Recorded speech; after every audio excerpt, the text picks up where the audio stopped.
कहाँ गयो यो आमा चाहिँ? आमा चाहिँ घरमा लो बस्दै गर है, कामहरू गर्दै गर। म एकछिन त्यहाँ पल्लो गाउँ गएर आउनु पर्यो, त्यहाँ जाने सानो काम परेको छ। ल छिटै आइहाल्छु।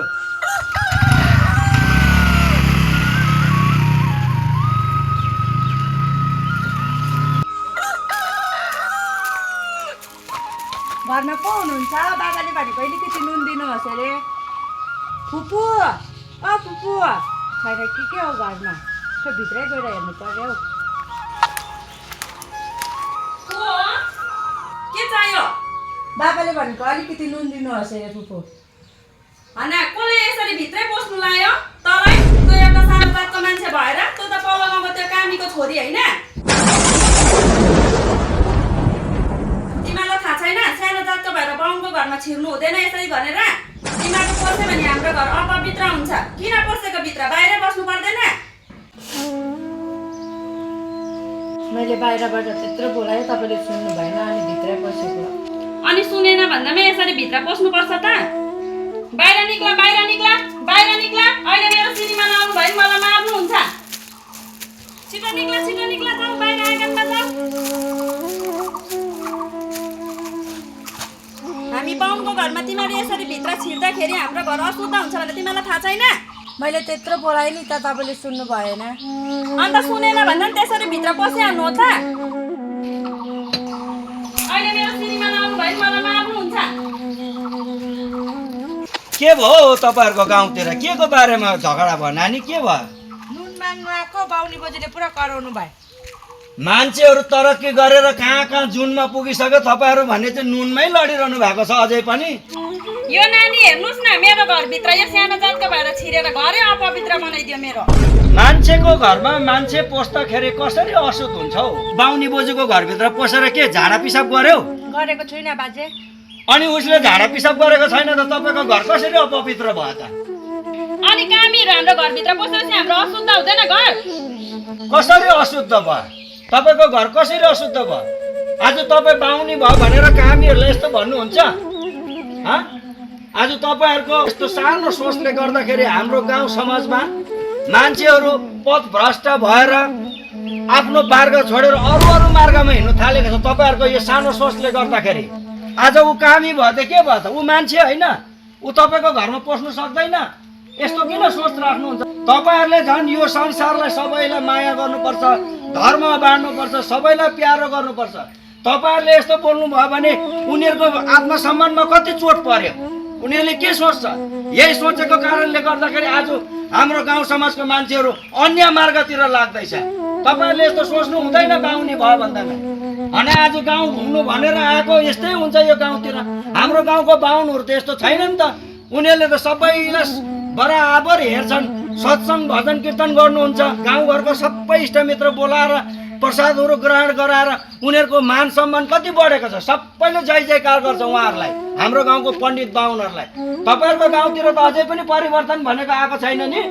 अनि तपाईँको श्रीमानले चाहिँ के काम गर्नुहुन्छ नि गाउँतिर? अब बाहुनले के काम गर्नुहुन्छन् र? अब गाउँमा शास्त्र पढ्नुहुन्छन्, वेद पढ्नुहुन्छन्। शास्त्र वेद पढ्नुहुन्छन् त कुन चाहिँ शास्त्रमा कुन चाहिँ वेदमा तपाईँको श्रीमानले पढ्नु भएको छ अहिलेसम्म? कुन चाहिँ शास्त्रको कुन चाहिँ वेदको पढ्नमा चाहिँ कामी घरभित्र पस्दाखेरि चाहिँ घर अशुद्ध हुन्छ भनेर कसले बताएको छ? कुन चाहिँ शास्त्रमा लेखेको छ? धर्मको 108 उपनिषद, 6 शास्त्र, 18 पुराण, यस्ता शास्त्रहरूमा कुन चाहिँ शास्त्रमा चाहिँ त्यस्तो लेखेको छ? तपाईँहरू पुराणतिर भन्नुहुन्छ ठुलो ठुलो आसनमा बसेर कि ब्रह्मजीले सृष्टि गर्नुभएको यो संसार भनेर।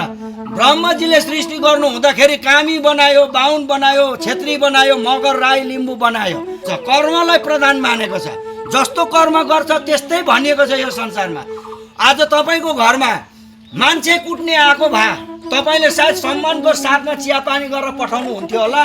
तर आज फलम कुट्नेको छोरी आएकोले गर्दाखेरि तपाईँले हेला उचो गर्नु हुँदैछ समाजमा, होइन?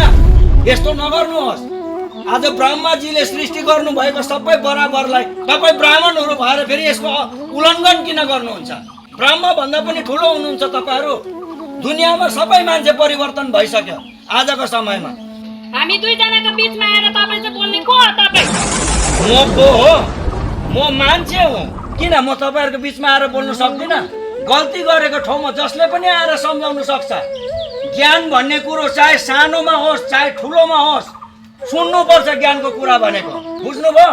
तपाईँ ब्राह्मण भयो त के भयो, तर ज्ञान भन्ने कुरो हाम्रोमा पनि हुन्छ। हामीले पनि तपाईँहरूलाई सिकाउन सक्नुपर्छ। हाम्रोमा पनि अधिकार छ सिकाउने। तपाईँहरूले भुल गर्नु हुँदैछ भने। बुझ्नुभयो? आज तपाईँको श्रीमानले शास्त्र पढ्नु भएको छ भने गीता पढ्नु भएको होला, कृष्ण लीला पढ्नु भएको होला। सुदामा चिन्नुहुन्छ? सुदामा को हुनुहुन्थ्यो? सुदामा ब्राह्मण हुनुहुन्थ्यो। सुदामाले आफ्नो गाउँबाट भिक्षा उठाएर लगेको चामल जब द्वारिकामा भगवान कृष्णको दरबारमा लिएर गयो, भगवान कृष्णले के त्यति बेला सोध्नु भयो तैँले कामीको चामल ल्याइस् कि दर्जीको चामल ल्याइस् कि सार्कीको चामल ल्याइस् भनेर? यो प्रश्न राख्नु भएन भगवान कृष्णले।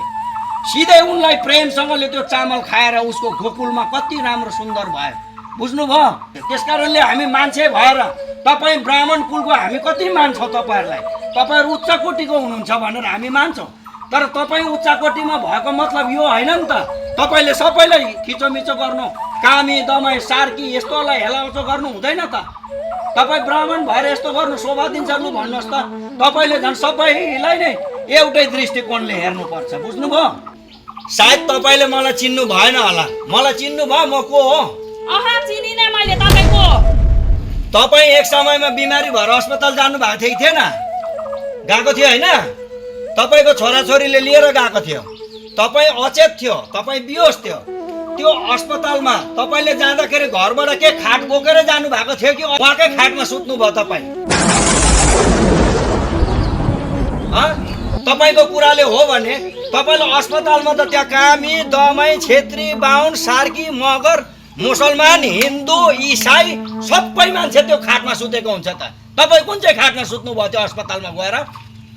तपाईँले पवित्रताको कुरा गर्नुहुन्छ? कुन चाहिँ खाटमा सुत्नु भयो त्यहाँ गएर? मलाई भन्नुहोस् त। अब तपाईँ त्यो खाटमा गएर अपवित्र हुनुभयो त अब कसरी तपाईँ आफूले आफूलाई पवित्र गर्नुहुन्छ भन्नुहोस् त? घरमा आएर तिल जौ लाएर नुहाए नि, तपाईँलाई त्यति थाहा छैन? त्यसले शुद्ध भयो नि म। त्यस बेलामा तपाईँ नि अचेत हुनुहुन्थ्यो, बेहोस हुनुहुन्थ्यो, तपाईँ बिरामी हुनुहुन्थ्यो सिकिस्त, थाहा छ? तपाईँको छोराहरूले राति हुँदो कहाँ कहाँ कुदेन नि एक बोतल खुनको लागि, एक बोतल रगतको लागि, तपाईँलाई बचाउनको लागि। कहीँ पाएन। त्यति बेला म यो ब्लड ब्याङ्कको कर्मचारी हुनुको नातेले एकजना मान्छेलाई ल्याएर बल्ल तल्ल अनुरोध गर्दा गर्दा बिन्ती गर्दा गर्दा एक बोतल खुन दियो उसले। त्यो खुन दिने मान्छेको नाम सायद तपाईँको त्यो अस्पतालमा दिएको कागजमा लेखेको हुनुपर्छ, किनभने जसले खुन दियो उसको खुन दिनेको नाम हुन्छ। तपाईँको खुन ए नेगेटिभ खुन नपाएर तपाईँको छोराछोरीले त्यो मान्छेकोबाट खुन ल्याएर दिएको छ। तपाईँकोमा सायद त्यो कागज होला। तपाईँले लिएर आउनुहोस् त त्यो कागज। जानुहोस् त, तपाईँ कागज लिएर आउनुहोस्।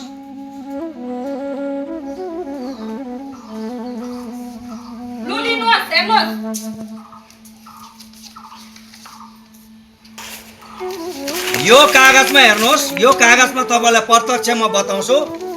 ब्लड डोनेट गर्ने मान्छेको नाम यहाँ हेर्नुहोस्, यहाँ हेर्नुहोस् के लेखेको छ यहाँनिर। तपाईँ पढेर भन्नुहोस् त के लेखेको छ। कान्छी कामी होइन, कान्छी कामीले तपाईँलाई रगत दिएर तपाईँको ज्यान बाँचेको छ। बुझ्नुभयो? भनेपछि अब तपाईँले सरप पानी खाएर गहुँ तिलजौँ खाएर हल्लिनुहुन्छ कि शुद्ध पार्नुको लागि, कि सबै खुन निकालेर फेरि त्यसलाई तिलजौँले धोएर लाउनुहुन्छ कि के गर्नुहुन्छ? अब यो कामीले तपाईँ धन्यवाद दिनुहुन्छ कि तपाईँले यसलाई पनि घसाट्नुहुन्छ, निकाल्नुहुन्छ, घरबाट गाउँबाट निकाल्नुहुन्छ? भन्नुहोस् त के गर्नुहुन्छ अब तपाईँले? कामीको खुन तपाईँको शरीरमा छ, यसलाई निकाल्नु सक्नुहुन्छ? कामीको खुनले तपाईँ आज जीवित हुनुहुन्छ। तपाईँले हेला होचो गर्नु हुँदैन, चारतिर सोचेर बोल्नुपर्छ। बुझ्नुभयो? आज तपाईँ ब्राह्मण जातहरूलाई हामीले कति राम्रो मान सम्मान इज्जत दिएका छौँ, तर यसरी एउटा एक छाक नुनको लागि तपाईँले यति साह्रो यो नानीलाई आज तपाईँले गर्यो, यो राम्रो होइन। उनीहरूको भित्र कति नराम्रो गरी मन दुख्यो। तपाईँहरूको सानो सोचले गर्दाखेरि उनीहरूले पथभ्रष्ट भएर अन्य मार्गतिर जान थालेको छ हाम्रो समाजको मान्छेहरू। यसको जिम्मेवारी को? तपाईँ हामी हो। तपाईँ हाम्रो सोच गलत भएर सबैलाई मानवताको नाताले हेर्नुपर्छ हामीले। उनीहरूले आज फलम कुटेको हुनाले गर्दाखेरि, काम गरेको हुनाले गर्दा पो कामी भनियो त। दर्जीले लुगा सिलाएको कारणले गर्दा पो दर्जी भनियो त। चमरले सार्कीले जुत्ता सिलाएको हुनाले गर्दा चमर भनियो। आज चमडाको जुत्तादेखिको तपाईँहरू चमडा धुने जुत्ता बनाउने मान्छेसँग तपाईँहरू नफरत गर्नुहुन्छ भने तपाईँहरूले वहाँनिर पुराणतिर सप्तपुराणतिर भजन गाउनुहुन्छ त त्यहाँ ठाउँमा त बाख्राकै चमडाको ढोलक बजेर आएको हुन्छ त किन छिछि फुटु गर्नु हुँदैन र अर्को कुरो ध्यान दिएर सुन्नुहोस् शास्त्रको कुरा गर्नुहुन्छ भने शास्त्रमा यो लेखेको छ ब्राह्मणले भिक्षा मागेर आफ्नो जीविका चलाउनु पर्छ भनेको छ भिक्षा माग्दाखेरि गाउँमा कामी दमाई छेत्री बाहुन लिम्बू राई सबै छन् सबैको घरमा भिक्षा माग्नुपर्छ सबैको घरमा जानुपर्छ तपाईँ स्वार्थी भएर तपाईँले कसैलाई पनि निचा नदेखाउनुहोस् ब्राह्मणमा यत्रो ठुलो अधिकार छैन ब्रह्मदेवले जब सृष्टि गर्दा सबैलाई बराबर सृष्टि गरे भनेपछि तपाईँहरू ब्रह्मदेव भन्दा पनि ठुलो हुनुभयो ब्रह्मदेवले गर्नुभएको सृष्टिलाई पनि तपाईँहरूले उल्लङ्घन गर्नु हुँदैछ आज यो समाजमा तपाईँ पनि ब्रह्मको सृष्टि हो यो नानी पनि ब्रह्मको सृष्टि हो म पनि ब्रह्मको सृष्टि हो बुझ्नुभयो तपाईँ बाहुनी भयो ब्राह्मणी भयो के भयो तर सोच विचार तपाईँको बाहुनी ब्राह्मणीको रहेन रहेछ तपाईँले सोच्नु पर्थ्यो नानी तिमी पनि मन नदुखाऊ चित्त नदुखाऊ आज हेर सबै ब्राह्मणहरू त्यस्तो छैनन् सबै ब्राह्मणले त्यस्तो सानो जात ठुलो जात भनेर छुट्याउने काम गरेको छैन कोही चाहिँ त्यस्तो ब्राह्मणहरू छ अझै पनि हाम्रो समाजमा बुझ्नुभयो जस्तै यहाँहरू भयो यहाँहरूले बुझ्नु भएको छैन त्यो कुरा आज यहाँहरूले बुझेन भने हामीलाई कसले बुझाउने उहाँहरूले वेदशास्त्र पढेर उहाँहरूले धर्म प्रचार प्रसार गरेर धर्मको रक्षा गरेर हामीले बताउनु पर्ने हो तर आज सानो मुख ठुलो कुरो भयो भनेर तपाईँले पनि बाहुनी बोजू मन नदुखाउनुहोस् सानो मान्छे छु म तर तपाईँको गल्ती अनुसार मैले बोलेको छु गुनासो नगर्नुहोस् मलाई माफ गरिदिनुहोस् किनभने आज हाम्रो गाउँ ठाउँमा यसरी बाहुन ब्राह्मणहरूले सानो ठुलो भनेर छुट्यायो भने भोलिको दिनमा यिनीहरू कहाँ जाने हामी कहाँ जानु तपाईँहरूको शरणमा पर्नु कि कहाँ जानु हामी त्यसकारणले तपाईँहरूले सोचलाई बदलाउनु पर्छ के बुझ्नुभयो तपाईँले मैले यत्रो भन्दाखेरि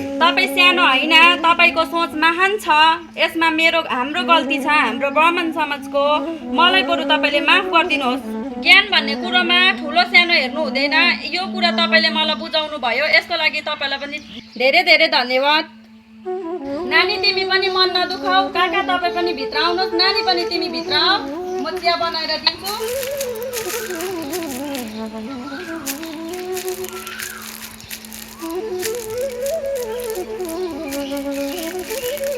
र तपाईँहरूलाई म यही कुरा भन्न चाहन्छु मैले यो ब्राह्मणको कसैको इन्सल्ट पनि गरेको होइन सबै ब्राह्मण त्यस्तो छैनन् यो दुनियाँमा हाम्रो गाउँमा भएको ब्राह्मणहरू अति सुन्दर भावको हुनुहुन्छ त उहाँहरू जस्तै सबै होस् कसैले पनि कामी दमाई सार्की भनेर हेला हचो नगर्नु हामी सबै मानव हो सबैको जिउने अधिकार सबैको कर्तव्य बराबर छ यो दुनियाँमा र यसैको निम्ति आज यो सानो भिडियो बनाएको थिएँ तपाईहरुलाई कस्तो लाग्छ कमेन्ट गरिदिनु होला लाइक शेयर गरिदिनु होला तपाईहरुले यो भिडियो सबै जनजनमा पुर्याइदिनु होला किनभने हाम्रो यो संसारमा अहिले यस्तो सानो सोचले गर्दाखेरि हाम्रो समाजको हाम्रो हिन्दू समाजको मान्छेहरू अन्य मार्गतिर लागिरहेको छ र यसरी नजाओस् उहाँहरूले नै हामीलाई सम्हालेर राखोस् यही भनेर हामीले एउटा सानो भिडियो बनाएको छौं तपाईहरुलाई हेरिदिनु भएकोमा धेरै धेरै धन्यवाद छ।